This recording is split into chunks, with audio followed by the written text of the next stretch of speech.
ಕಲ್ಲರಕೋಡಿಯಲ್ಲಿ ನೂತನ ಪದವಿ ಪೂರ್ವ ಕಾಲೇಜು ಕಟ್ಟಡ ಉದ್ಘಾಟನೆ.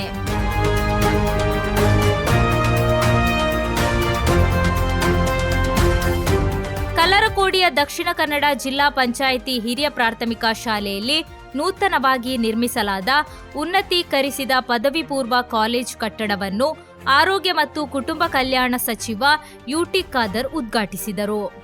ಈ ಸಂದರ್ಭದಲ್ಲಿ ಮಾತನಾಡಿದ ಅವರು, ಕಾಲೇಜು ಮಂಜೂರುಗೊಳಿಸುವುದಕ್ಕಿಂತ ಅದನ್ನು ಯಶಸ್ವಿಯಾಗಿ ಕಾರ್ಯಗತಗೊಳಿಸಿ ಉಳಿಸಿಕೊಳ್ಳುವುದು ಮುಖ್ಯ ಎಂದು ಹೇಳಿದರು.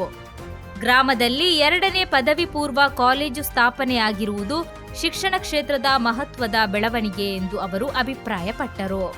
ಕಾರ್ಯಕ್ರಮದಲ್ಲಿ ರಾಜ್ಯ ಗೇರು ಅಭಿವೃದ್ಧಿ ನಿಗಮದ ಅಧ್ಯಕ್ಷೆ ಮಮತಾ ಡಿಎಸ್ ಗಟ್ಟಿ, ಚಂದ್ರಹಾಸ ಕರ್ಕೇರ ಸೇರಿದಂತೆ ಹಲವು ಗಣ್ಯರು ಉಪಸ್ಥಿತರಿದ್ದರು.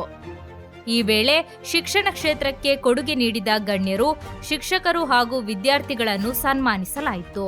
ಕಾರ್ಯಕ್ರಮದ ಅಂಗವಾಗಿ ಚೆಂಡೆ ವಾದನ, ಮಿಮಿಕ್ರಿ ಮತ್ತು ಜಾದೂ ಪ್ರದರ್ಶನ ನಡೆಯಿತು. ಅಧ್ಯಕ್ಷತೆಯನ್ನು ನವಾಜ್ ನರಿಂಗಾನ ವಹಿಸಿದ್ದರು. ಕೆಪಿಎಸ್ಸಿ ಆಯಿತು. ಇದು ಯಾರು ಕೂಡ ನೆನೆಸಿದ್ದು ಅಲ್ಲ. ಯಾರು ಕೂಡ 1 ವರ್ಷ 2 ವರ್ಷ ಹಿಂದೆ ಇಲ್ಲಿ ಇದೆಲ್ಲ ಆಗ್ತದೆ ಯಾರು ಕೂಡ ನೆನೆಸಲಿಲ್ಲ.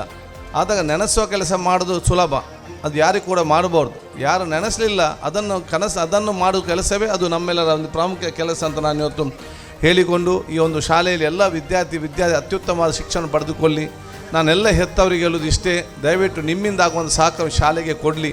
ಎಷ್ಟೇ ಆದರೂ ಕೂಡ ಅದು ಕೊಟ್ಟರೆ ಪರೋಕ್ಷವಾಗಿ ಕ್ಷೇತ್ರದ ಜನಸಾಮಾನ್ಯ ಮಕ್ಕಳಿಗೆ ಪ್ರಯೋಜನ ಖಂಡಿತವಾಗಿಯೂ ಆಗ್ತದೆ.